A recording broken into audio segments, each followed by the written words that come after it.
Welcome back to the show. आप लोग देख रहे हैं आपका फेवरेट मॉर्निंग शो जिनका नाम है मुस्कुराते सुबह। मुस्कुराते सुबह में हम असल वाली मुस्कुराहटें बिखेरेंगे, गप्पे लड़ाएंगे और बातें करेंगे बहुत सारी, क्योंकि ये सेगमेंट होने वाला है आप लोगों के लिए बहुत ही बेहतरीन।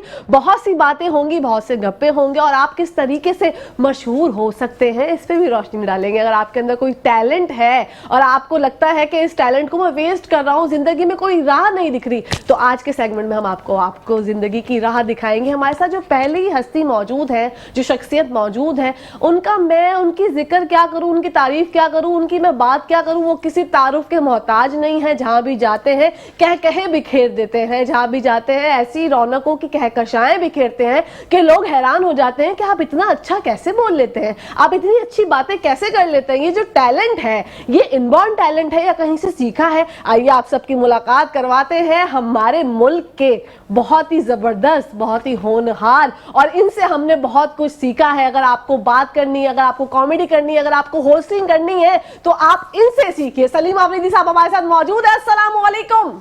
वालेकुम सलाम वरहमतुल्लाहि वबरकातुहू। आप बताएं, आप इतना बोल कैसे लेती हैं? मुझे लोग सब कहते हैं कि कौवा खाती हो, तो मैं उनसे कहती हूँ कि कौवा आज तक मैंने खाया तो नहीं है, लेकिन ये है कि जब आप जैसे लोग हमारे शो में आते हैं तो आप लोगों की जो वाइब्स होती है ना, वो हम तक कैश हो जाती है। तो आपको हम मुस्कुराते सुबह में वेलकम कहते हैं। जी वेलकम, खुश रहें। इन्हीं के साथ साथ एक और मौजूद मेहमान से आपकी मुलाकात करवाएंगे। देखिए, इनके तारुफ के लिए बहुत सारी चीजें मेरे पास मौजूद है। सबसे पहली बात तो ये है कि खवातीन की जो एज है ना, वो हम कहते हैं कि इतने सालों से मैं इस बंदी को देख रही हूँ, ये तो बुढ़िया होने का नाम ही नहीं ले रही। इसकी जो एज है वो एक जगह अटक गई है, उसके बाद जो है वो बढ़े नहीं जा रही। लेकिन ये खवातीन के लिए ही मखसूस जुमला आज नहीं रहेगा। आज मैं आप लोगों ने अगर इस बात पे गौर अभी तक नहीं किया, तो मैं आप लोगों को आज इस बात पे गौर करवाऊंगी। काशिफ खान साहब हमारे साथ मौजूद है। इनकी एज क्यों रुकी हुई है? अस्सलाम वालेकुम। जी वालेकुम अस्सलाम। कैसे हैं? अल्हम्दुलिल्लाह। और जहाँ तक आपने कौवे की बात की, आपने कहा कौवा अभी तक खाया नहीं। कराची शहर है, क्या पता खा लिया।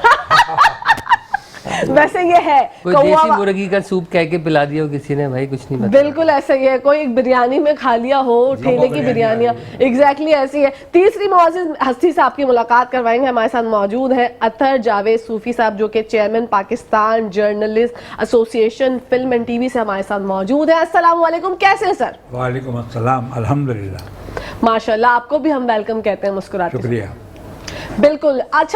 अच्छा, हमारे साथ जो मौजूद हैं अतहर साहब, इनकी जो खुसूसियात है उनके हवाले से इनसे जानते हैं, क्योंकि इनके बगैर अगर आपको मशहूर होना है या आपने कुछ करना है, तो इनका जो एक्सपीरियंस है माशाल्लाह 40 ईयर्स से अबव है। जी बिल्कुल ऐसे ही है। तो आपने जो है कितने लोगों को आज तक कामयाब होते हुए देखा अपनी आंखों से? तो बड़ा मुश्किल सवाल है, क्योंकि बेशुमार लोग हमारे कंधे पे पाँव रख के आगे गए हैं। तो चूँकि शोबा जर्नलिज्म ऐसा है कि जो कुछ ये करते हैं उसको आवाम तक पहुंचाना अखबारात के ज़रिए, और माजी में आज से अरसा दराज पहले टीवी इतना नहीं था, तो प्रिंट मीडिया ही सब कुछ था। ठीक है। तो प्रिंट मीडिया के हवाले से और जंग अखबार था चूँकि मेरे साथ, तो लिहाजा अल्लाह का शुक्र है कि जिस फनकार को उसमें इंट्रोड्यूस कराया और उसकी काबिलियत की बुनियाद पर, मेरिट की बुनियाद पर उनको इंट्रोड्यूस करवाया, अल्हम्दुलिल्लाह आज वो रोशन सितारे हैं। माशाल्लाह हम भी उन्हीं में से शामिल हैं। अच्छा। अतहर भाई और इनकी पूरी टीम, सहाफ़ियों का बड़ा साथ होता है, फनकारों का और सहाफ़ियों का चोली दामन का साथ होता था। बड़े मस्के लगाते थे लोग इनको। अच्छा। हाँ, हमें तो अच्छा। और ये ट्रू टैलेंट को प्रमोट करना, बेसिकली आपको पता है ना कि जब हमारे इस शोबे में बहुत सारे लोग होते हैं जो जिनके लिए चोर दरवाजे या चोर रास्ते जो हैं वो मौजूद होते हैं, और उनको पता होता है कि कौन सा दरवाज़ा जो है वो ऐसा है। ये इनको कहा जा सकता है ये शोबिस की दाई है। अच्छा। पिछला अगला। लेकिन अच्छा, पहले का जो जमाना था ना, उसमें बड़ा मुश्किल था मशहूर होना। आजकल जो है बड़े ज्यादा चैनल ने बहुत आसानियां कर दी हैं। बिल्कुल। आपको काम आता है नहीं आता, जब भी आपकी मशहूरी हो जाती है। बिल्कुल। असल में देखिए, मेरा तो इख्तिलाफ है इस बात से। ठीक है। कि देखिए, मशहूर होना कमाल नहीं है, टैलेंट का होना कमाल है। बिल्कुल। आप लाख, आपके पास चैनल्स हों, लाख एप्लीकेशंस हों, बहुत से करोड़ों लोग जो हैं वो एक्ट कर रहे हों, लेकिन आप उनमें से चंद लोगों को ही सामने देखेंगे। बेसिकली होता ये है कि आज के ज़माने में मौका आसानी से मिल गया टैलेंट दिखाने का। अब अगर आप टैलेंटेड हैं तो आपके लिए रास्ते जगह है आपके लिए। और अगर नहीं है तो फिर ठीक है, एप्लीकेशन आपको कुछ ना कुछ दे रही है, थोड़ा बहुत फेम मिल रहा है। टैलेंट है तो शायद कम कमा रहे हैं, अगर टैलेंट नहीं है तो ज़्यादा कमा रहे हैं। अच्छा, यूट्यूब, सोशल मीडिया, 3, 2, 1 पिल्ले। बिल्कुल ऐसा ही है। अबे किसी नापाक जानवर के पिल्ले दांत तो साफ कर ले।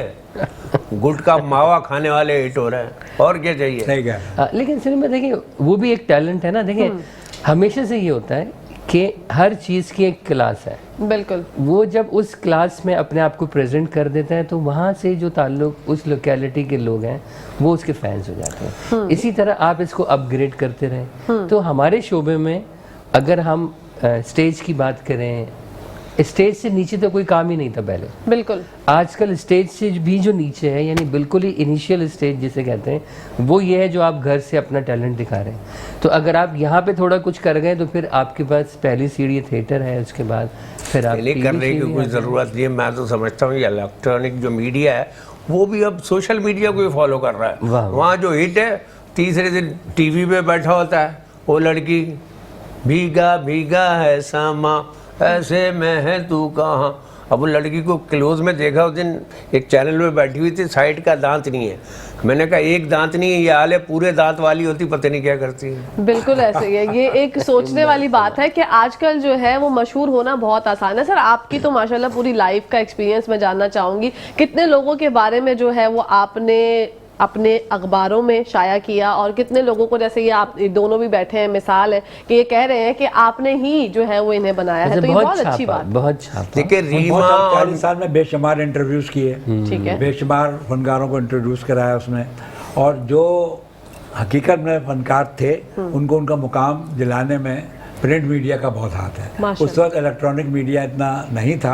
आज जिस तरह से इलेक्ट्रॉनिक मीडिया छाया हुआ है, उस वक्त ऐसा नहीं था। आज पेपर मीडिया की अहमियत अपनी जगह पर है ज़रूर, लेकिन कम हो गई है। कम हो उसको गई। भी अब सोशल मीडिया पे ही देखते हैं लोग, बाहर भी नेट पे ही पढ़ रहे होते हैं। लेकिन जिस दौर की ये बात कर रहे हैं, और अतर भाई हम तो, हमारे तो सीनियर थे, हम बड़ी इज्जत करते थे। एक ज़रा सी खबर लग जाना अवाम में, जियो में या किसी भी अखबार में बहुत बड़ी बात होती थी, और उससे ही पता चलता था कि हम फनकार हैं। उसके लिए इनके दर पे लोग हाजिरियाँ देते थे, और सबसे ज़्यादा और जंग की सबसे अच्छी बात ये थी जंग अखबार की कि वो ब्लैकमेलर अखबार नहीं है। अच्छा, हमने किसी फनकार को आज तक ज़िंदगी में ब्लैकमेल नहीं किया। ओके।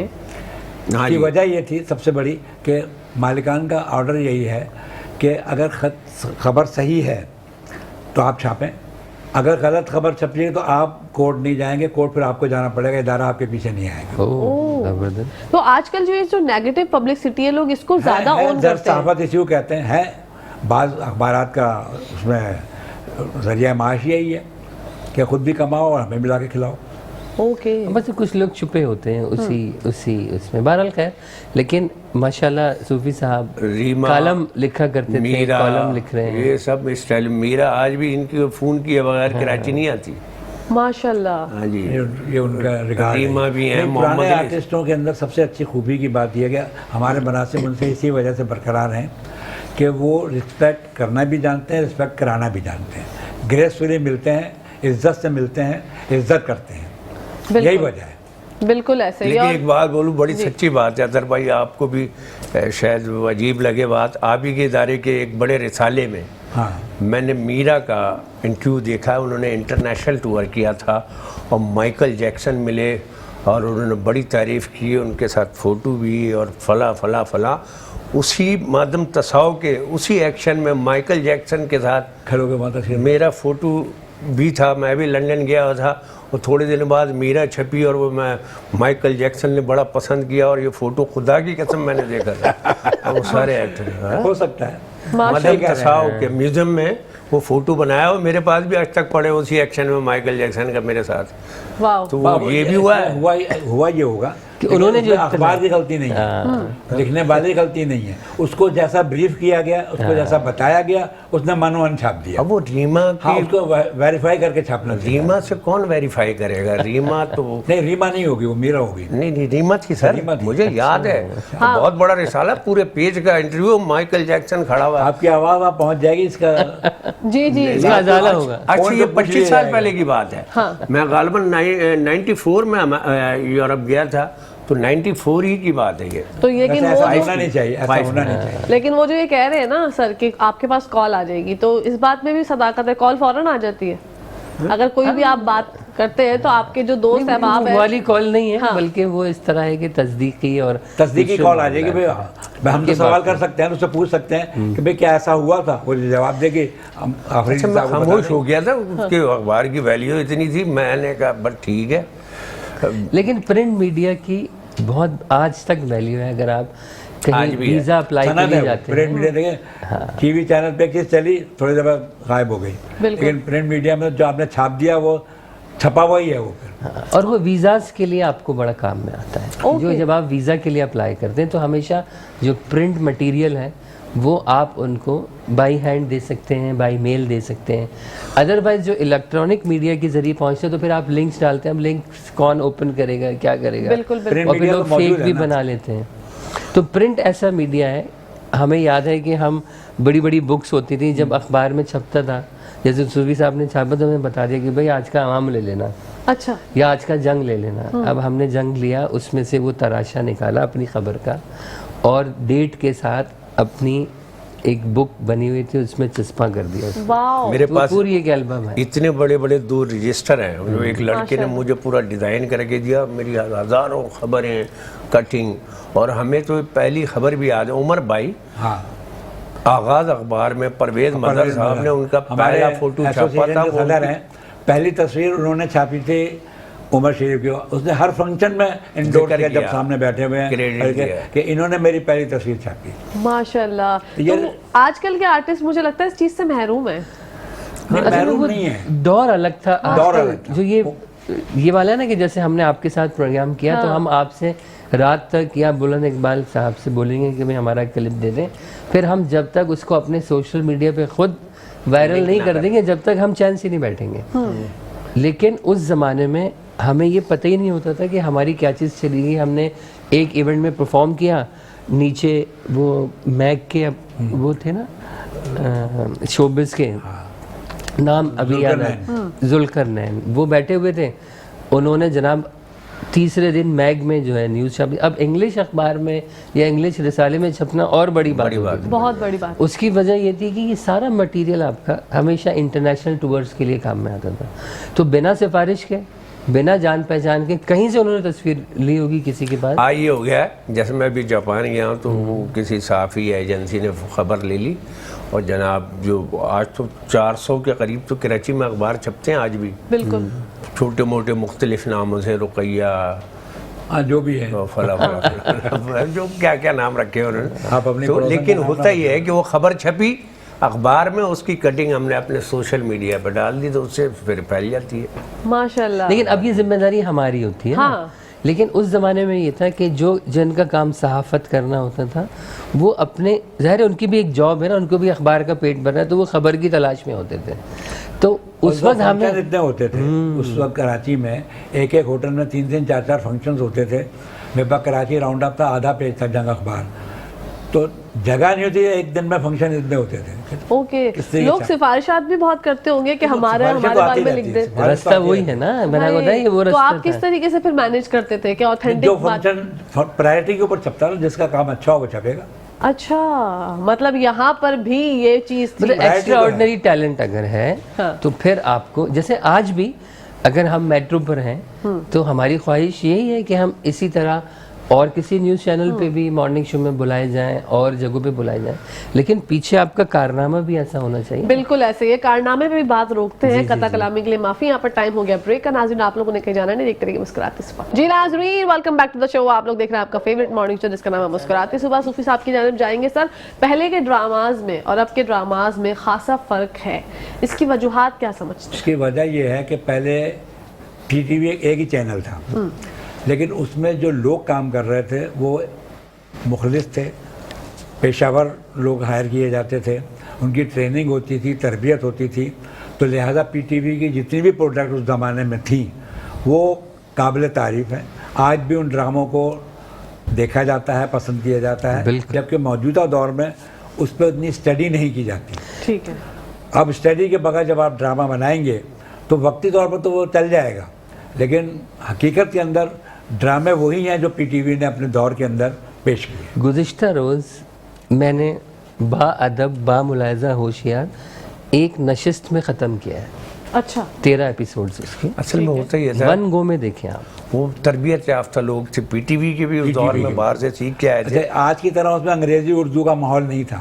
उर्दू बोली जाती थी, सुस्ता उर्दू बोली जाती थी, नहीं, 3 दिन रिहर्सल होती थी बाकायदा। अब रिहर्सल नहीं है। बड़े बड़े स्टार आके पहले रिहर्सल करते थे, 3 दिन रिहर्सल प्रोड्यूसर कराता था, फिर 1 दिन 2 दिन शूट होती थी। स्क्रिप्ट अप्रूव्ड होता था।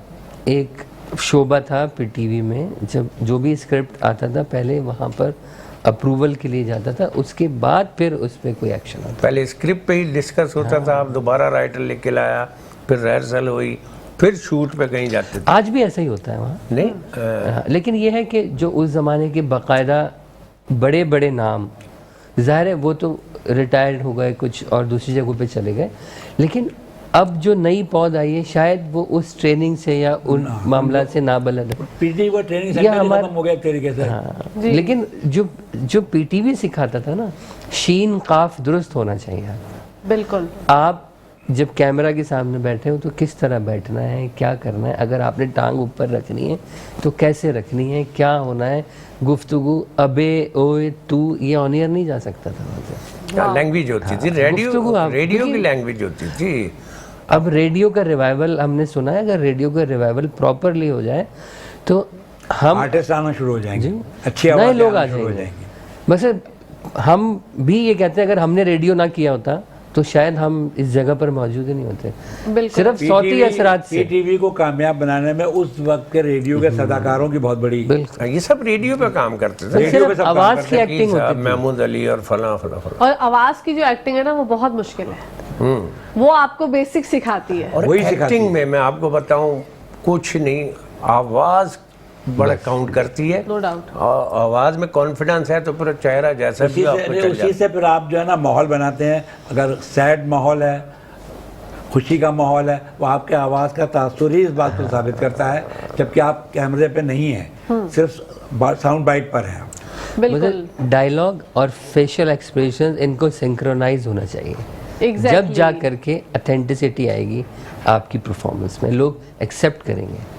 बिल्कुल ऐसे ही। तो पहले के जो ड्रामास थे उसमें कंटेंट पे भी तो बहुत काम होता हर चीज़ पे अच्छे लिखने वाले थे, बहुत अच्छी अच्छे scripts डायरेक्टर होती थे। भाई प्रॉप्स पे होता था, आपका फुटवर्क होता था, आपके ड्रेसेस होते थे, यानी कि आप समझ लें कि हेयर स्टाइल से लेके आउटलुक से लेके, पहले तो आर्टिस्ट सिलेक्शन कि इस रोल के लिए कौन इस सा रोल ठीक के लिए कौन रहेगा। पसंद है, सही। अब तो ये है कि मेरे भाई को ले ले, मेरे मामू के लड़के को ले लो, मेरी खाला का पुप्पी का लड़का, वो इस एज में है अब अभी, उसको ये ले है लो। कि सोशल मीडिया पे किसके व्यूज ज्यादा है उसको ले लो। वाह, व्यूज और फॉलोअर्स की जो जंग आ गई है, इससे जो है बड़ा एक मसला इससे create मयार हो गिर गया है। एग्जैक्टली कि जिसके ज्यादा फॉलोअर्स हैं उसको कास्ट कर ले, तो क्या लेकिन ऐसा ज्यादा कम कम हो रहा है। इतने सोशल मीडिया के लोग हमें अभी टीवी के ड्रामों में नजर नहीं आ रहे। नहीं, हाँ, मॉर्निंग उनकी- शो में तो नजर आ जाता है। हाँ, देखिए वो तो व्यूज के लिए तो होता है। जाहिर है कि जब आप कोई भी, आपने भी शो किया, हाँ इसमें डबल माइलेज लेता है हमेशा चैनल कि एक तो ऑन एयर हो गया, उसके बाद आप उसकी अपलोडिंग शुरू करते हैं, तो आप चाहते हैं कि ऐसे चेहरे हों जिनकी वजह से हमारी वीडियोस वायरल हों बिल्कुल। या वायरल क्लिप्स निकलें इसमें, तो जाहिर है वो भी एक अर्निंग का जरिया है किसी भी चैनल के लिए। और वहीं से अथेंटिसिटी, व्यूज़ जो हैं, जब भी कोई मुझे कहेगा कि यार हमें फलाने शो में आना है, तो हम सबसे पहले बोलेंगे भाई लिंक भेजो, हाँ ज़रा देखेंगे व्यूज़ क्या है, इसको कितने लोग फॉलो कर रहे हैं, क्या कर रहे हैं, फिर हम फैसला करते हैं कि क्या करना है। ओके। तो सोशल मीडिया का किरदार कितना समझते हैं लोगों की कामयाबी होने में, कामयाब होने में और ना कामयाब मीडिया का किरदार तो है, मीडिया का किरदार तो शुरू से रहा है, चाहे वो प्रिंट मीडिया हो, सोशल मीडिया हो, इलेक्ट्रॉनिक मीडिया हो, मीडिया का किरदार तो हमेशा से अहम रहा है। अब चूँकि जदीद दौर है तो लिहाजा सोशल मीडिया छाया हुआ है। मैं ये समझता हूँ अब तो सारे अखबार हो, ड्रामे हो या शोज हो टीवी के, सब सोशल मीडिया के मोहताज हैं। टेलीविजन अब नहीं देख रहे, अब तो औरतें ड्रामे भी मोबाइल पे ही देख रही हैं रात को। उनकी वो बिल्कुल, उनकी सही व्यूज कह पे रहे पता लगता है ड्रामा कितना हिट है। मेरे पास तुम हो क्यों हिट था, एक तो अच्छा था, नया मौजू था, दूसरे वो इंटरनेशनली बहुत देखा गया, उसके व्यूज बहुत थे और रातों रात मिलियंस में मिलियंस में उसके व्यूज हो जाते थे। ये जो आप अपना रिले कर रहे हैं सैटेलाइट के थ्रू, आपका एक सर्टेन जोन है, वहीं पर जो है ये अप्लाई होता है। ठीक है। लेकिन जब आप इसको इंटरनेट के ज़रिए अपलोडिंग करते हैं तो फिर वर्ल्ड वाइड प्रीमियर हो जाता है उसका। आज आपको पता है इंडिया में ज़्यादा यूथ जो हमारे ड्रामों के बन रहे हैं, मेरी भी 2 हमेशा से सीरियल है, चल रही हमेशा से हैं, है। तो वो इंडिया में अब तो सोशल मीडिया के जरिए डायरेक्ट हो गया मतलब ना, जब पहले से नहीं था। नहीं, सोशल मीडिया जब से आया है, जब से ही हम इंडिया के फॉलोअर्स भी बहुत हैं पाकिस्तानी ड्रामों में, इंडिया के फॉलोअर्स बहुत उनके हैं। ड्रामे हमारे यहाँ देखे जाते हैं। जी, हमारे ड्रामे उनके यहाँ देखे जब हम वहाँ जाते थे, आप यकीन करें कि हमें यहाँ लोग कहते थे यार साड़ी ले आना, कोल्हापुरी चप्पल लेकर आना या आम का पापड़ लेकर आना। और जब हम वहाँ गए तो हमें पता लगा साड़ी 150 रुपए की मिलती है, 80 रुपए की चप्पल मिलती है कोल्हापुरी, और आम का पापड़ वहाँ कोई पूछते ही नहीं है। और वो लोग क्या मंगवाते थे, बोले कराची हलवा लेकर आना। अब कराची हलवा आपको पता कौन सा है? कराची हलवा हाँ, वो जो जेली गोंदे जैसा का होता है। हलवा होता है और जी, खिंचता है। खिंचता कभी है। खाया है? हाँ बिल्कुल। हमने तो शाहजो नादिर ही खाया होगा, 4 दुकानों पे बमुश्किल मिलता था। मिठाई के डिब्बे में वो आखिरी आइटम होता था जो 1-1.5 महीने बाद कोई बच्चा खींच खाच के खा लेता खा था। लेता था। तो वो वहाँ पर लोग इतना पागल उसके पीछे कि वो जी कराची हलवा लेकर आना। तो आप देखें कि हमेशा से ये होता रहा है कि हमारी प्रोडक्ट जो है वो वहाँ पर हाईलाइट है और उनकी जो है वो यहाँ यहाँ पर। पर। अच्छा, ये तो ड्रामों के हवाले से बात हो गई। फिल्म्स का जो सवाल हुआ उसके बारे में बताइए सर। फिल्म का जवाल जो नहीं, वो हमारा मर्डर हुआ। अरीना जो था वो 70s का था। ठीक है। 1970s तक, 75 तक फिल्में बहुत अच्छी बनती रही और भारतीय फिल्मों का मुकाबला भी करती रही। म्यूजिक में भी, म्यूजिक में, स्टोरी में, गानों में, अदाकारी में, टेक्निक में भी। लेकिन हालांकि वसाइल कम थे, इंडिया हमसे बहुत ज़्यादा आगे था फिल्मी वसाइल के अंदर, लेकिन हमारी फिल्में बहुत म्यारी थी और बहुत तवज्जो से बनाई जाती थी। फिर ये हुआ कि ज़िया-उल-हक आ गए, फिर ज़िया-उल-हक की वजह से एक तो इस्लामी फिल्म इंडस्ट्री के ऊपर वो सवाल आया, फिर दूसरे फिल्में ठेके में बनने लग गई। हाँ, यहाँ पे ये काम नया शुरू हुआ कि बस 10 लाख में ठेका दे दिया कि मैं ये फिल्म बना दूंगा। अब उसने क्या किया, कैसे किया, फिल्म लपेट के आपके हाथ में दे दी और वो चली या नहीं चली। फिर चरबा फिल्में बननी शुरू हुई। पहले एक ज़माने में काबुल लोग यहाँ से जाते थे, भारतीय फिल्म देखते थे, उस पर कहानी लिखी जाती थी, यहाँ चरबा बन जाती थी। फिर जब ये VCR आ गया तो VCR ने ये आसानी कर दी कि वो काबुल जाना तो छोड़ दिया, यहीं उन फिल्मों की चरबा होने लगी, बिल्कुल। उससे नुकसान पहुंचा। फिर डबल वर्जन फिल्में आई, पंजाबी फिल्मों का दौर आया। फिल्म अपनी ज़बान में ही अच्छी लगती है, चाहे वो उर्दू हो, अंग्रेज़ी हो, पंजाबी हो, जो भी हो, पश्तो हो, जो भी हो। लेकिन जब आप डबल वर्जन बनाएंगे तो उसके अंदर फिल्म का ज़ाहिर क्वालिटी तो गिरेगी। अब वो मतलब वो एक्सेप्टेंस की बात है ना कि जो पंजाब का एक कल्चर है वो आपको पंजाबी फिल्म में नजर आएगा। बिल्कुल। जब आप उर्दू फिल्म बनाएंगे तो वो उसका एक खास कल्चर अच्छा, है। ये फार्मूला तमिल फिल्मों ने तोड़ दिया है। वो तमिल की सारी फिल्में हिंदी में डब हो रही हैं और सुपर हिट हो रही हैं, और वो एक्टर बुरे से बुरे मुंह वाला एक्टर भी मशहूर हो रहा है। अच्छा, तो पहले तो जैसा आपने बताया कि ये चरबा बना और ये हुआ वो हुआ, लेकिन आजकल तो सब चीजें मयसर हैं, टेक्नोलॉजी ने भी बहुत ज्यादा टेक्नोलॉजी जो है बहुत वो आगे आ गई है। तो फिर आज क्यों हमारी फिल्में जो अब है दिखने वाले वो अच्छे नहीं रहे। असल में आजकल फिल्म कुछ लोगों के घर की लौंडी बन चुकी है। ठीक है। तो यही वजह है कि वो कुछ मखसूस लोग हैं जो फिल्म बनाते हैं मखसूस लोगों को लेके। मैं जब आपको तक अवामी काम नहीं होगा ना, अवामी कहानी, अवामी फिल्मों की आर्टिस्ट। सवाल की एक वजह जो है वो ये है कि मास सिनेमा नहीं है अब। हाँ, ठीक है। अब ये जो Elite पे एट्रियम चला है। वगैरह और ये जो बड़े सिनेमा बन गए, ये एलिट क्लास के लिए हैं। 1000 से 1500 रुपए का टिकट है, आप 4 लोगों के साथ जाए, 10,000 आदमी अफोर्ड नहीं कर सकता।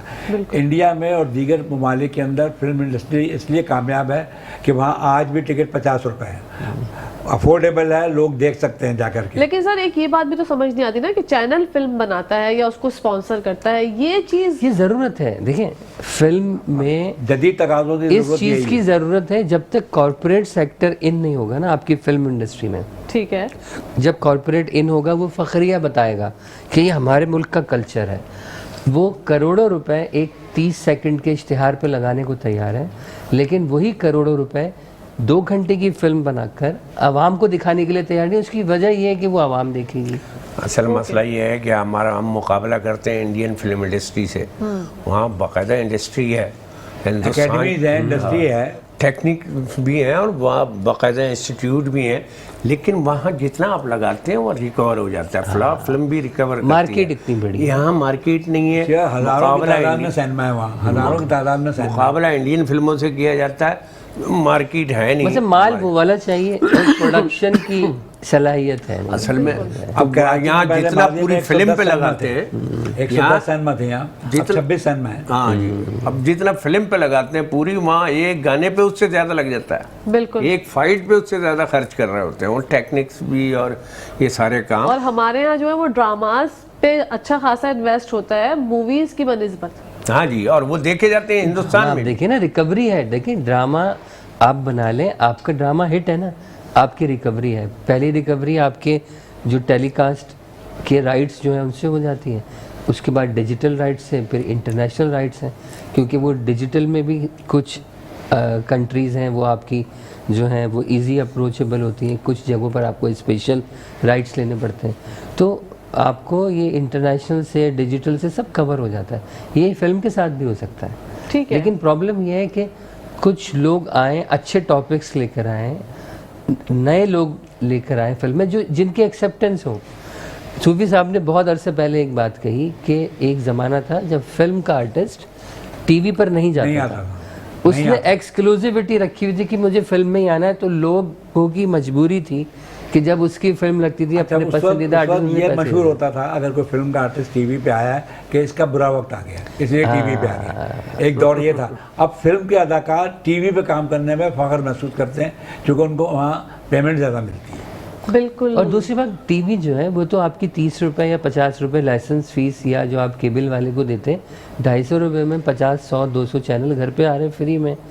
लेकिन जब आप सिनेमा जाते हैं तो वही वाली बात कि पर पर्सन आपको 1500 to 2000, और अगर आप बहुत ज़्यादा लेविश में जा रहे हैं तो 5000 भी है उसका, बिल्कुल जो है वो एक मूवी का। और फिर जब आप 5000 खर्च कर रहे हो तो आपकी एक्सपेक्टेशंस भी 5000 वाली होती हैं। बिल्कुल ऐसे ही है। तो वो फार्मूला फिल्म, या मेरे हिसाब से पाकिस्तान को कमर्शियल फिल्मों की ज़रूरत है, ठीक है, जिसमें कुछ कमर्शियलिज्म हो, कुछ म्यूजिक हो, कुछ गाने हो। अभी आप हाँ आर्ट फिल्मों और उस चक्कर से निकल के एक अच्छी एंटरटेनमेंट 2-2.5 घंटे की लोगों को प्रोवाइड करें, जिसको लोग पैसे खर्च करके देखना फ़ख्र महसूस करें। असल में हमारे यहाँ हुकूमती सतह पर ये तवज्जो नहीं दी गई, इसके लिए बाकायदा इदारा बनाया जाता है लोगों को बाहर, जैसे इदारा था टीवी को ख़त्म कर दिया, टीवी शुरू किया गया जो फिल्म प्रमोशन के लिए था, ख़त्म हो गया। टीवी शुरू किया गया तो हमारे यहाँ के प्रोड्यूसर जो सब तरबियत लेकर आए, इंटरनेशनली तरबियत लेकर आए, फिर यहाँ बाकायदा काम किया। इसी तरह हुकूमती सतह पर वहाँ हुकूमत सारी फैसिलिटीज़ देती है, फनकारों को भी, डायरेक्टर्स को भी सरमाया भी फराहम करती है। यहाँ कुछ है ही नहीं सिलसिला, यहाँ पहले तो तरबियत चाहिए। देखिए फाइनेंस, देखिए ये बहुत अच्छी बात की कि ऐसे रूल्स एंड रेगुलेशंस हैं कि उन्होंने इदारों को पाबंद किया हुआ है कि अगर कोई एंटरटेनमेंट इंडस्ट्री का बंदा है तो बैंक को लाजिम है या इदारों पर लाजिम है कि उसको फाइनेंस करें। हमारे यहाँ तो अगर आप शोबिस से कमाते हैं तो आपको बैंक ना लोन देने को तैयार है, आप कोई लीजिंग पे गाड़ी नहीं ले सकते, कोई काम आप बैंक के साथ नहीं कर सकते। इवन कुछ बैंक्स ऐसे हैं वो आपसे अथॉरिटी लेटर मांगते हैं कि आपकी ये कमाई हलाल है, ये आप लिख के दें। और फ्रीलांसर्स के लिए कोई लोन अवेलेबल नहीं है, ये और आप इवन अकाउंट के लिए भी आपको इंट्रोड्यूस कराने के लिए बंदा चाहिए। तो बेसिकली सिर्फ यही है कि जैसे इंडिया और पाकिस्तान बिल्कुल पड़ोसी हैं, बराबर बराबर में हैं, लेकिन वहाँ जो एंटरटेनमेंट को सहूलियात हैं वो अलग हैं, और हमारे यहाँ जो है उनके यहाँ 5वीं सबसे बड़ी इंडस्ट्री है फिल्म जो है। फिर उनके जो एम्बेसडर्स हैं, जो फिल्म जिस मुल्क में जाके लगती है उनके एम्बेसडर की जिम्मेदारी है कि उस फिल्म के प्रमोशन के लिए वहाँ अपने वसाइल को इस्तेमाल करे। हमारे एम्बेसडर सोए हुए होते हैं, पाकिस्तानी फिल्म कहीं भी जाके लगे उनको पता ही नहीं कि लगी है कि नहीं लगी। लेकिन ये एक बहुत बड़ी बात है, मैं भी जापान गया तो दौरा मुख्तसर था, 5 दिन का दौरा था, लेकिन एम्बेसडर ने मुझे बुलाया ख़ास तौर पर, सफारत खाने में मुझे असनाद दिए और बड़े तारीफ़ी सर्टिफिकेट दिए। तो कुछ इस तरह के ऐसे एम्बेसडर आए तो ये एक तरह से एम्बेसडर सोशल होंगे, इसलिए उन्होंने आपसे रब्ता तो एक आर्टिस्ट के लिए जो क्या bureaucrates हैं, जिंदगी वो की रब्ता नहीं ख्वाहिश करते। होती है? एप्रिसिएशन, बस उसको ये चाहिए होता है कि जो काम उसने किया है उस पे अगर कोई दो बोल तारीफ के बोल दे तो उसकी जिंदगी का जो आप पूरा यकीन करें इतना फास्ट दौरा था अगर मैं कहूँ, लेकिन ज़िंदगी में मैंने बेशुमार टूर किए हैं, 1.5-2 महीने के, लेकिन ये एक हफ्ते का टूर इतना मुकम्मल टूर था कि ये माशाल्लाह। सारी ज़िंदगी के टूर्स पे भारी है, क्योंकि माशाल्लाह। एम्बेसडर ने बुला के ये ऑनर बख्शा, और ये सब जो हौसला अफजाई, ये सब चीज़ें ज़रूरी है किसी भी आर्टिस्ट के लिए, तो ये बिल्कुल। बड़ा काम। वो जो आप कहते हैं ना कि आपकी परफॉर्मेंस पर 2 लफ्ज़ अच्छे बोल दिए हैं, तो वो इनका काम है। सारी जिंदगी इन्होंने यही कि आपने अच्छा काम किया, सुबह आपकी तस्वीर लगी भी होगी। माशाल्लाह। अब तो वो दौर है कि अगर आपने अच्छा कर लिया तो लोग बोलेंगे अबे ब्लॉक करो इसको यार। हाँ हाँ हाँ हाँ हाँ, ये तो एक बहुत ज्यादा अलमिया हो चुका है और इस पे बहुत ज्यादा एक नजर सानी की जरूरत है। अच्छा, जो अगर लोग आना चाहते हैं इस फील्ड में, जो लोग ये सोच रहे होते हैं कि बहुत ज्यादा चार्म है, बहुत पैसा है, चलो कुछ नहीं काम आता, एक्टर बन जाते हैं, तो क्या ये इस बात में कोई सदाकत है? ऐसा होता है या ये पेट भरों का काम है? कुछ लोग कहते हैं पेट भरों का काम। अदाकारी जो है खुदादाद सलाहियत है। ठीक है। लिखना, ड्रामा करना, अदाकारी करना खुदादाद सलाहियत है। इसका एजुकेशन में अहम रोल ज़रूर है, एजुकेशन का भी, ठीक है। कि वो उसको रिफाइन करता है। लेकिन है बहुत से आपको इंडिया के और पुराने पाकिस्तान के डायरेक्टर्स हैं जिनकी तालीमी काबिलियत नहीं है, लेकिन उन्होंने ऐसी ऐसी फिल्म इंडस्ट्री को दी है कि जो आज भी हिस्ट्री है। भाई अगर हमें कोई रोल करना है, मिसाल के तौर पे अगर आप ड्रामा कर रहे हैं और हमें कोई रोल दे रहे हैं, तो सबसे पहले हम देखेंगे कि इस तरह का रोल किसी और ने भी किया है पहले। अब तो आसान हो गया ना, आप गूगल पे जाएं और सर्चिंग कर लें कि जी ये फिल्म में इसका ये रोल था, आप उसको देखें। अब हम अक्सर देखते हैं कि जी आधा चेहरा हंस रहा है और आधा इधर से ख़वातीन और इधर से, तो इस तरह के काम बहुत सदियों से होते चले आ रहे हैं। कुछ लोग ऐसे पागल हैं इस काम में जो अलग ही काम करते थे, अलग तरह का अप्रिसिएशन था उनके लिए। तो आपके पास अब रेफरेंसेस मौजूद हैं, बस आपके अंदर सीखने की खूब होनी चाहिए। तालीम शऊर देती है, और शऊर क्या कहता है कि जो काम आपको सूट करे, आपके चेहरे पे सूट करे, आपकी गुफ्तार से हो। कुछ लोगों के ऊपर बहुत सारी चीज़ें सूट नहीं करती, आपको लगता है ये ज़बरदस्ती कर रहा है। हाँ। तो मुझे ऐसा लगता है कि आज के दौर में मवाजना करना आसान है। ठीक है। पहले तो आपको कुछ ऐसे लोग चाहिए होते थे ना जिनके पास आप जाते थे तो वो बताते थे कि भाई अपना ये ठीक करो। कुछ जैसे सलीमा ने कहा किसी आवाज़ ऐसी होनी चाहिए, आउटलुक ऐसा होना चाहिए। आजकल तो फुल पैकेज मांगते हैं, और आपको काम भी आना चाहिए। हाँ। कि जब वो एक्शन बोले तो आपको मालूम हो कि आपने अपने रोल के साथ क्या करना है। अब बताते नहीं हैं। जब हमने टीवी शुरू किया हम तो बिल्कुल कोरे थे। सही।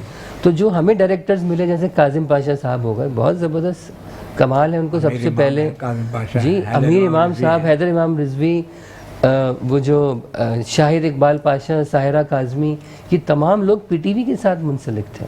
बिल्कुल। इरफान खान, आसिफ अंसारी, इकबाल अंसारी साहब, तो इकबाल लतीफ़ हो गए, और बहुत सारे ऐसे लोग थे और जिनका नाम सॉरी रह गया। जो वहाँ उनके तरबियत गाह में तालीम हासिल करके आए, ट्रेनिंग करके आए, उन्होंने अच्छा परफॉर्म किया। वो हमें बताते थे, जब स्क्रिप्ट लेके बैठ गए उन्होंने कहा जी आपका रोल ये है। अब अगर मेरा एक रोल है जो मासिस का है, तो वो टोन भी उसी वक्त डिसाइड होता था कि आपने ना इस टोन में बात करनी है। ओह, रिहर्सल करा जब के रिहर्सल कैरेक्टर में बनाते थे। अच्छा, फिर अब हम जो थे, हम तो हमारा मुतालिया बड़ा ख़तरनाक था। हमने एक दिन कहा कि भाई मैं आपके पास आ रहा हूँ, और फिर हम वहाँ से, उन्होंने कहा यार देखो बात ये है कि इस कैरेक्टर के ऊपर ये नहीं जच रहा, ये आर्टिफिशियल लग रहा है। आप नॉर्मल गुफ्तगू कैसे करते हैं? मैं आ रहा हूँ, मैं आ रहा हूँ नहीं कहते। बिल्कुल बिल्कुल। मैं आ रहा हूँ नहीं कहते। हाँ। तो आपने अपनी एक्टिंग में इस चीज़ को शामिल करना है कि जो आप आम चेहरे के जिंदगी तासुरात के साथ। ओके, तो ये सब चीजें तो पहले देखिए सिखाई जाती थी, प्रॉपर रिहर्सल होता था। अब तो ये चीजें होती नहीं। अब तो एक दिन में हमें 20 सीन भी करने हैं तो 15 सीन भी करने तो हैं। कहानी वही लिखी जा रही होती है, तो फिर सेट होता के क्या ऊपर है? ही उसी का रिजल्ट है जो चीज़ बन के सामने आ रही है। भाई पहले एक सीरियल होता था, साल में 4 सीरियल ऑन एयर होते थे, हर क्वार्टर का एक सीरियल। और हर सेंटर के पास होता था, कराची, लाहौर और मेरे ख्याल कोयटा और शायद इस्लामाबाद करता था। तो उसमें ही आर्टिस्टों को खपाना होता था और वही सबके पास और टॉपिक्स होते थे। अब आप सोचें कि अगर आप हर रोज़ टीवी देखें तो कितना मटेरियल कंटेंट डेली प्रोड्यूस हो रहा है। बिल्कुल। एक सीरियल निकलता है, एक। बिल्कुल। तो आप ये देखें कि मेरे अपने जानने वालों में 150 ऐसे लोग हैं जो ड्रामों में काम करते हैं और अच्छा कमा रहे हैं, लेकिन मैं उनको पहचान ही नहीं पाता। मतलब वो बताते हैं यार फलाना, मैंने कहा अच्छा यार ड्रामे का नाम बताओ, कोई लिंक भेजो, अच्छा अच्छा ये किया था। तो बात ये कि जब आपको अपना काम बताना पड़े। हो गए चैनल इतने हो गए, हर चैनल 7 ड्रामे हफ्ते में पेश कर रहा है। बताइए। बिल्कुल, प्राइम टाइम पे अलग है तो दूसरे टाइम पे अलग है, और कंपटीशन इतना ज्यादा हो गया, कंपटीशन की जंग में जो है वो क्वालिटी कहीं ना कहीं जो है वो मुतासिर हो जाती है। बिल्कुल होता ही है कि अब वो एक डायरेक्टर शूट कर रहा है सिटकॉम वेटकॉम, तो अक्सर वो बुला लेते हैं सलीम भाई मेरे लिए ऑनर होगा और ये वो आ जाए। अब उसने बस वो रेडीमेड काम कर रहा है, ये रखे ये रखो ये रखो ये रखो, अगला सीन भी है ना उसका भी स्टार्ट एंड कर लो, बाद में क्लोज कर लेंगे। अरे यार सलीम भाई यार आप यार, अबे भाई तू क्या कर रहा है कॉमेडी के लिए, पूरा एक सीन इनको पता ही नहीं है, वो कह रहे भाई ये बोलो आप चले, बाकी मेरा काम। वो टके का आदमी और मुझे कह रहा है कि सिर्फ फास्ट करना आता है उसे। अच्छा, सिर्फ आपका क्लोज ले लिया, इसके और क्लोज हाथ ले के हाथ लिया, पैसे ले दे लिए, दो। इसको क्लोज ले लिए, और वो मुझे बोल रहा है कि यार सलीम भाई आप यार लेट करो, मुझे समझा तो सही ये कौन सा सीन है, ये मूड होता है, कॉमेडी की टाइमिंग होती है, रिदम होती है, और तो ये अच्छा बेकार है। डायरेक्टर जो है किसी भी ड्रामे का बैकबोन होता है, चाहे फिल्म की बात करें या ड्रामे की बात डायरेक्टर करें। ही होता है। और राइटर की आजकल के बात। जो हमारे डायरेक्टर्स हैं, क्या वो अपनी जो कारकर्दगी है या जो उनको करना चाहिए वो सही से अंजाम देते हैं? अगर उसने ट्रेनिंग कहीं हासिल की है तब तो वो कुछ ना कुछ अच्छा काम कर लेगा। ठीक है। और अगर ट्रेनिंग हासिल नहीं की है, सिफारिश के ऊपर आया, तो फिर वो जो करेगा दुनिया देखेगी। लेकिन ये बड़ा आर्ट का काम है, जिसका कोई विजन होता है, जिसका जो डूब के करने वाला काम है। ये डायरेक्टर हर कोई टेक्निक सीख ली है, 3 कैमरे इधर से एंगल से, ये बहुत सारे लोगों ने सीखा और रेडीमेड ड्रामे बना भी रहे हैं यंगस्टर, लेकिन ये बड़े डूब के करने वाला काम है। जैसे स्क्रिप्ट की भी समझ हो, जिस लैंग्वेज में ड्रामा कर रहा है वो लैंग्वेज का पूरा इस्तेमाल। माजी के जो उसे फिल्म पता। प्रोड्यूसर थे, फिल्म के 32 शोबे होते हैं हर फिल्म। ओए होए होए, वाह। उनको उन तमाम शोबों पे अबूर हासिल होता था तो वो प्रोड्यूसर बन रहा था। अब प्रोड्यूसर नहीं है, अब फाइनेंसर हैं। फाइनेंसर। बिल्कुल। अब फिल्म इंडस्ट्री में या ड्रामा इंडस्ट्री में आपको पैसे प्रोड्यूसर कमाने नहीं मिलेंगे, पैसे लगाने वाले हैं। उसका बिजनेस कुछ और है, उसने ड्रामा शौकिया बना लिया, किसी फनकारों को खुश करने के लिए बना लिया, या सही है। मोहब्बतन इखलाकन मुरव्वतन हाँ, डीओपी बन सकते हैं डायरेक्टर, अच्छा, क्योंकि देखिए। कुछ डीओपी जो है वो डायरेक्शन भी कर रहे होते हैं। देखिए मैं एक बात बताता हूँ आपको कि आपने कहा बैकबोन डायरेक्टर 100% सीखा हो, किसी इदारे से सीखा हो, कहीं पर एड़ियाँ रगड़ के जूतियाँ घिस के सीखा हो, हाँ, या सीनियर से किसी की सीख लिया खिदमत हो। करके सीखा हो, हाँ। लेकिन सीखा हो।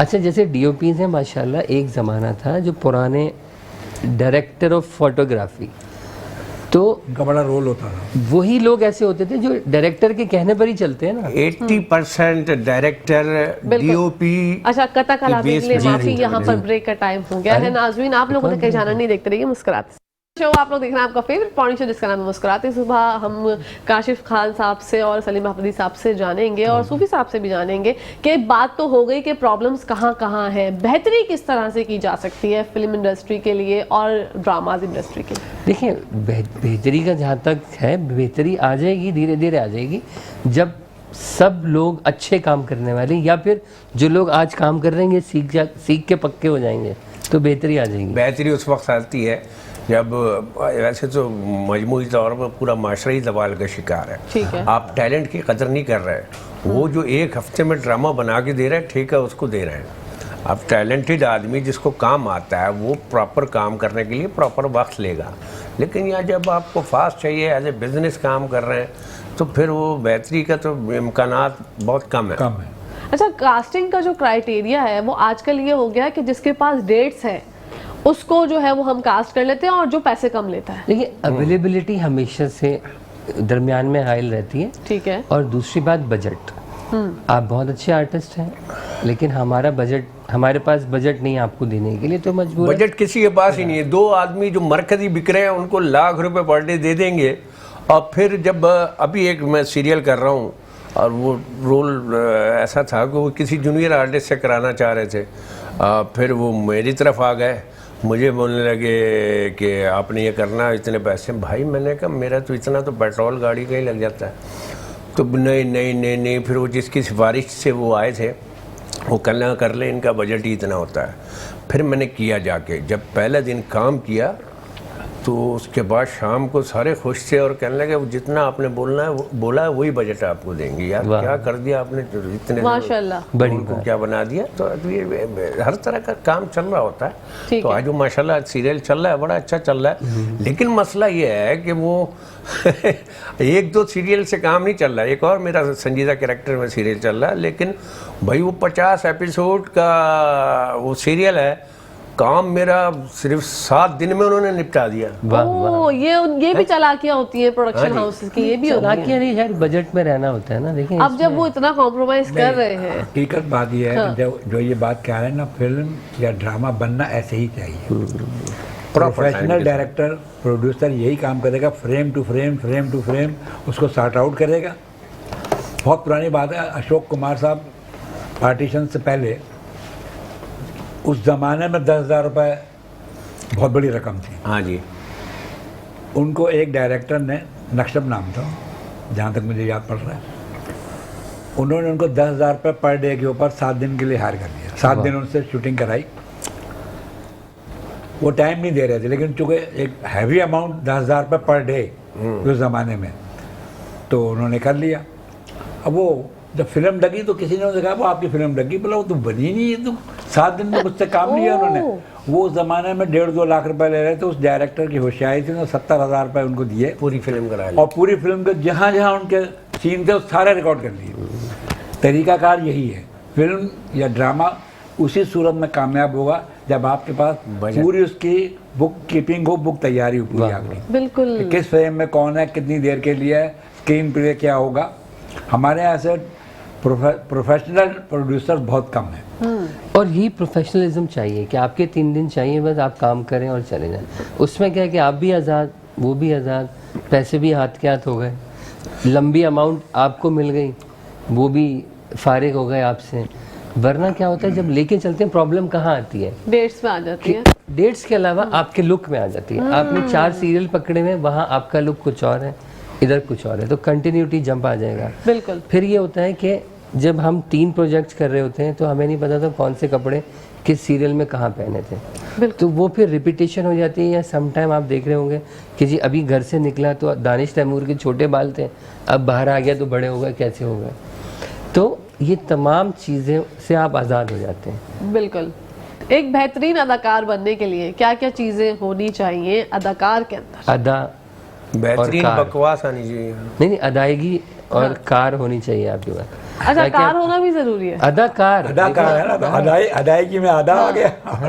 वैसे अदा भी होनी चाहिए और कार भी होनी चाहिए, ताकि आप हर लोकेशन पे पहुंच जाएं। वाह वाह वाह वाह वाह, वैसे ये बहुत उम्दा बात है। लेकिन ये मेल के लिए है कि अदायगी होनी चाहिए, फीमेल के पास खाली अदा होनी चाहिए। ठीक है, काम जो है वो कार खुद आ जाएगी। हाँ, वो तो आ ही जाती है। जब आप मेहनत करके एक मकाम हासिल कर लेते हैं तो अल्लाह पाक भी आपको नवाज लेकिन देता है। टैलेंटेड आदमी ही रुकता है। हाँ। और कुछ लोग बहरहाल मुसलसल काम कर कर के सीख ही गए हैं तो एक्टर बन ही जाते हैं, लेकिन टैलेंटेड ही आदमी रुकता है और उसका कॉन्फिडेंस होता है। असल में टैलेंटेड आदमी जो होता है ना, वो कॉन्फिडेंट होता है। उसको ये परवाह नहीं होती कि आज काम है नहीं है, वो रिलैक्स होता है। जो बरसाती लोग होते हैं वो परेशान भी मिलेंगे फिर वो आपको कुछ दिन दिखते हैं, वो फिर गायब भी हो जाते हैं। वो यही वजह ना कि वो कंटिन्यूटी नहीं रहती। वक्त ही सपाट चेहरे के साथ आप अदाकारी कर रहे हैं तो क्या अदाकारी होगी वो। लेकिन कभी कभी हमारे यहाँ तो ऐसा भी मैंने देखा है, खैर छोड़े हम, वो तो फिर वो तो सब चलता देखिए है। सब हो रहा है। आपने भी बहुत कुछ देखा, बताए थे अपनी बारी पे। खैर नहीं नहीं छोड़े। भाई, मैं तो आप लोगों से सवालात कर रही हूँ ना यार। अपनी बारी पे खैर छोड़े। हाँ, खैर छोड़े, नहीं, वो मतलब फिर उनकी सीट की वजह जी है। मेरी जब वो इस सीट सीट मुझे पे आ इजाजत जाएंगे तो नहीं फिर फंस देती। जाएंगे। एग्जैक्टली ऐसे ही है। बस तो अगला शो ऐसा करेंगे उसमें आप यहाँ होंगे और हम वहाँ होंगे, फिर हाय हाय, फिर तो बहुत कुछ हो जाएगा, बहुत कुछ बोल दिया जाएगा, क्योंकि अच्छी मैं तो बात बोल देती हूँ भाई, नहीं, सच बात करनी चाहिए आप। देखिए मेजबान बंधा हुआ होता है। हाँ, मैं कहता हूँ exactly। मेजबान जो होता है वो बेजुबान होता है। बिल्कुल ऐसे ही है। बिल्कुल ऐसे असल ही है। काम जो है वो मेहमान के पास है। बिल्कुल बिल्कुल। आप तीनों मौजूद मेहमानों का बहुत बहुत शुक्रिया। पैगाम क्या देना चाहेंगे? अच्छा, मेरा शुक्रिया। मेरा आप- पैगाम आपका भी मोहब्बत है अलग- जहाँ तक पहुँचे। बहुत रील खाता है यार। नहीं, मैंने कहा मेरा शुक्रिया, ये मैंने कहा। नहीं नहीं नहीं, आपका भी शुक्रिया हम अदा करेंगे। अभी अभी पहले सलीम साहब आप पैगाम बताइए। पैगाम क्या होता है? पैगाम कुछ नहीं है, टैलेंटेड आदमी की कदर कीजिए। ठीक है। टैलेंटेड आदमी की कदर कीजिए, हर पाकिस्तानी को चाहिए। और बिला वजह वक्ती उबाल, ये सब खतरनाक है ड्रामा इंडस्ट्री के लिए भी, मुल्क के लिए भी, शहर के लिए भी। आप पायदार काम कीजिए, पायदार चीज़ों को फ़रोग़ दीजिए और उनकी कदर कीजिए, बस टैलेंट की कदर कीजिए, वो सब हो जाएगा। ये बहुत गहरी बात की है सर ने कि टैलेंट की कदर कीजिए, जो कि हमारे यहाँ कभी कभी थोड़ी कम की जाती है, कभी कभी नसीब भी बहुत मैटर करता है। वैसे क्या पैगाम देना चाहेंगे? अच्छा, मेरी तरफ से तो मैं ये ज़रूर कहना चाहूँगा कि हुकूमत को चाहिए कि फ़नकारों की तरफ थोड़ी तवज्जो दें। बिल्कुल, कुछ ऐसा कोई वफ्त बनाए अपना, या ऐसे लोगों को जिम्मेदारी दें जो पूरे पाकिस्तान के फ़नकारों को इसी मुल्क का शहरी कंसीडर करें।